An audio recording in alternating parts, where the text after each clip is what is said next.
بسم اللہ الرحمن الرحیم الحمدللہ رب العالمین والصلاة والسلام علی خاتم النبی نبی محتشم صلی اللہ علیہ وسلم کے جسم اطہر کے روحانی خصائص۔ آج آپ صلی اللہ علیہ وسلم کی آواز مبارک کے بارے میں آپ سے بات کر رہا ہوں۔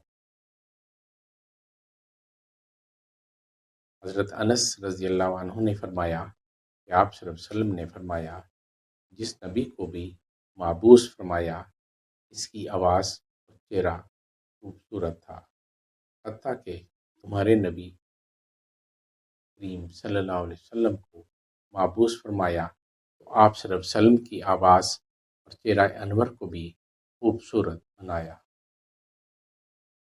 حضرت علی کرم اللہ وجہ سے روایت ہے کہ اللہ تبارک تعالیٰ نے جس نبی کو بھی مابعوث فرمایا وہ حسین چہرے والا، کریم حسب والا اور عمدہ آواز والا تھا۔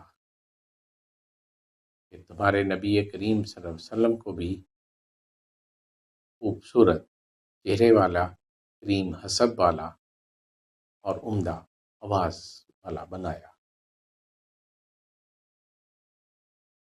حضرت جبیر بن موتم رضی اللہ عنہ سے روایت ہے کہ آپ صلی اللہ علیہ وسلم کی آواز بہت خوبصورت اور عمدہ ہے۔ حضرت برا بن عازم رضی اللہ عنہ سے روایت ہے کہ آپ صلی اللہ علیہ وسلم نے ہمیں خطبہ ارشاد فرمایا، حتیٰ کہ وہ خطبہ پردہ نشین خواتین نے اپنے پردوں میں سنا۔ حضرت عبد الرحمن بن معاذ التمیمی رضی اللہ عنہ نے فرمایا، آپ صلی اللہ علیہ وسلم نے ہمیں منع میں خطبہ ارشاد فرمایا، ہمارے کانوں کو کھول دیا۔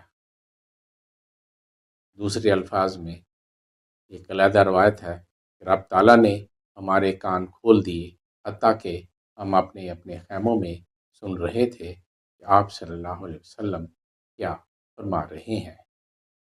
حضرت ام ہانی رضی اللہ عنہا سے روایت ہے کہ ہم نصف رات کے وقت حضور اکرم صلی اللہ علیہ وسلم کی قرات سن لیتے تھے، حالانکہ وہ اپنے عریش میں ہوتی تھی۔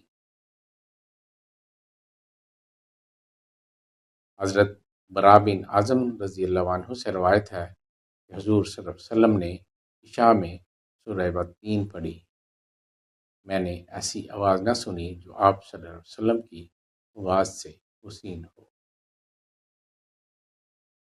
ابن عساکر نے روایت کیا ہے کہ حضرت ام معبد رضی اللہ عنہ نے فرمایا، آپ صلی اللہ علیہ وسلم کی آواز گونجدار تھی۔